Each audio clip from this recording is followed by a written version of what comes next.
तो निश्चित रूप से यदि आप नवोदय की तैयारी कर रहे हैं और आपने इस वीडियो को क्लिक किया है तो निश्चित रूप से आपको बहुत ही आसानी से इस वीडियो के माध्यम से मैं समझाने वाला हूं कि इस प्रकार के प्रश्नों को हम कैसे बना सकते हैं। देखिए, और ये प्रश्न हर साल पूछे जाते हैं, मतलब इसी पैटर्न पर अगर आपको यहां पर संख्या को पलट कर दूसरा अंक दे दिया जाए तो कोई दिक्कत नहीं है। इस प्रकार के प्रश्न हमेशा पूछे जाएंगे जिसमें कोई संख्या दिया जाएगा, उस संख्या का प्रतिशत, फिर उसका फिर से प्रतिशत निकाला जाएगा और इसमें आपको 4 ऑप्शन दिए होंगे। क्योंकि मैं यहां पर 4 ऑप्शन इसलिए नहीं दे रहा हूं क्योंकि मैं इसका पूरा बेसिक तरीका बताने वाला हूं ताकि आपको कोई भी प्रश्न दे जिसको आप बहुत आसानी से बना सकते हैं। जब भी इस प्रकार के प्रश्न हो जिसमें कोई भी संख्या दिया है, जैसे यहां पर देखिए हमको जो संख्या दिया है वो 250 है, तो 250 के 10% का, तो यहां पर हम क्या कर देंगे 250 के 10%। तो जब भी इसका हम क्या करेंगे हल करेंगे तो हम क्या करेंगे यहां पर 10 लिखेंगे, 10% बोला है तो प्रतिशत मतलब बटे में 100। उसके बाद इसका फिर से 5% बोल रहा है तो फिर से यहां पर गुना लगाएंगे। अब यहां पर 5% मतलब 100।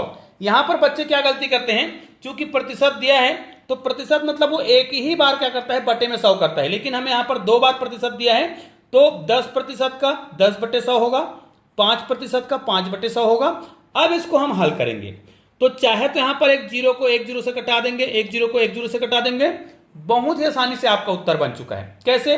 अब आपको क्या करना है, केवल 25 को 5 से गुना कर देना है और बटे 100 कर देना है। अब इसको हम हल करेंगे तो यहां देखिए 5 पंचे 25 का 5 हासिल 2 हो जाएगा, है ना।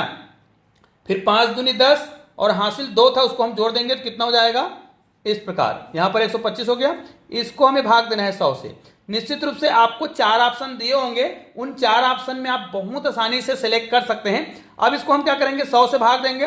100 से भाग देने का मतलब है इसमें जितने जीरो हो, जैसे इसमें कितने जीरो हैं, 2 जीरो हैं, तो इधर से हम 2 अंक गिनेंगे। 2 जीरो है तो 2 अंकों के बाद दशमलव लगाएंगे, 1 और 2, तो यहां पर दशमलव लगाएंगे, मतलब हमारा उत्तर है 1.25 और यही ऑप्शन क्या होगा, सही होगा। हालांकि मैंने यहां पर ऑप्शन नहीं दिया है, लेकिन इस प्रकार के प्रश्न हमेशा आपको पूछे जाते हैं नवोदय परीक्षा में। तो निश्चित रूप से यदि आपको नवोदय की तैयारी करना है और नवोदय की तैयारी से संबंधित आपको किसी टॉपिक पर वीडियो चाहिए तो आप लोग मुझे कमेंट कर सकते हैं। उस टॉपिक पर मैं पूरा वीडियो विस्तार से और पूरा बेसिक तरीके से बना दूंगा ताकि नवोदय में आपको तैयारी करने में कोई भी परेशानी ना हो। एक बात और बता दूं, अक्सर यह पूछा जाता है कि प्रथम, और यह प्रश्न बहुत ही पूछा जाता है, प्रथम 3 या फिर वो कुछ भी बोले, प्रथम 3, प्रथम 4, प्रथम 5, कुछ भी बोले, प्रथम 3 अभाज्य, और इसमें बच्चे अक्सर कंफ्यूज रहते हैं। प्रथम 3 अभाज्य संख्या, ठीक है, प्रथम 3 अभाज्य संख्या का योग कितना होगा। अब यहां पर आपको ऑप्शन में दे दिया रहेगा, है ना, यहां पर आपको कई ऑप्शन दिए होंगे। जैसे मान लीजिए आपको ऑप्शन में यहां पर दे दिया है 11, ठीक है, ऑप्शन बी में दे दिया है प्रथम 3 अभाज्य संख्या बोल रहे हैं ना, तो यहां पर हो सकता है वो 6 दे दे, और हो सकता है यहां पर ABC, है ना, मैं यहां पर 6 भी दे दिया है, 11 दे दिया है, और चूंकि प्रथम 3 अभाज्य संख्या है तो एक ऑप्शन इसमें और भी दिया होगा, मान लीजिए इसमें दे दिया है, सॉरी यहां पर मैं लिख देता हूं 10। इसी प्रकार एक और ऑप्शन दिया होगा, इनमें से कोई नहीं।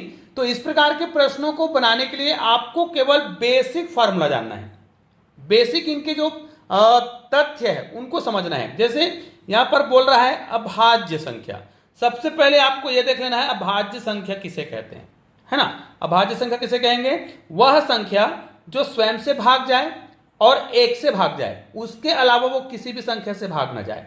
तो हमें ऐसे सबसे छोटे संख्या ढूंढना होगा, क्योंकि यहां पर लिखा है प्रथम 3 अभाज्य संख्या, तो शुरुआत की 3 अभाज्य संख्या हम लेंगे। तो अगर आपको प्रथम 3 अभाज्य संख्या पता है तो आपका ऑप्शन बिल्कुल सही बनेगा, उत्तर बिल्कुल भी गलत नहीं होगा। उदाहरण के लिए मान ले जाए यहां पर देखिए हमारा प्रथम अभाज्य संख्या 2 है, दूसरा जो अभाज्य संख्या है वो 3 है, उसके बाद तीसरा अभाज्य संख्या 5 है।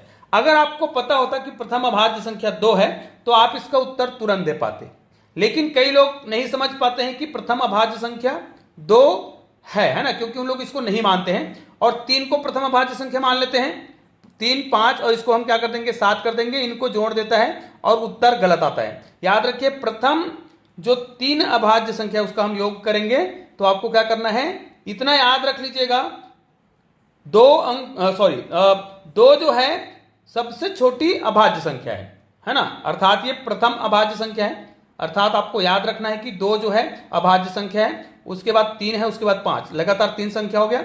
इन्हीं तीनों को जोड़ना है, तो 3 और 2 5 और 5 कितना हो गया 10। तो ये हमारा आंसर आ गया है और ये आपका ऑप्शन मिल गया है। तो इसी प्रकार आपको बहुत ही मजेदार जानकारी के माध्यम से इस वीडियो में आपको बताया गया है। ऐसे और भी बहुत ही महत्वपूर्ण वीडियो आपके सामने अपलोड किए जाएंगे। यदि आप लोग मुझे कमेंट करते हैं तो पूरा नवोदय सीरीज पर एक पूरा वीडियो बनाऊंगा, एक प्लेलिस्ट बना हुआ है, उस प्लेलिस्ट में बहुत सारे वीडियो आपको मिल जाएंगे।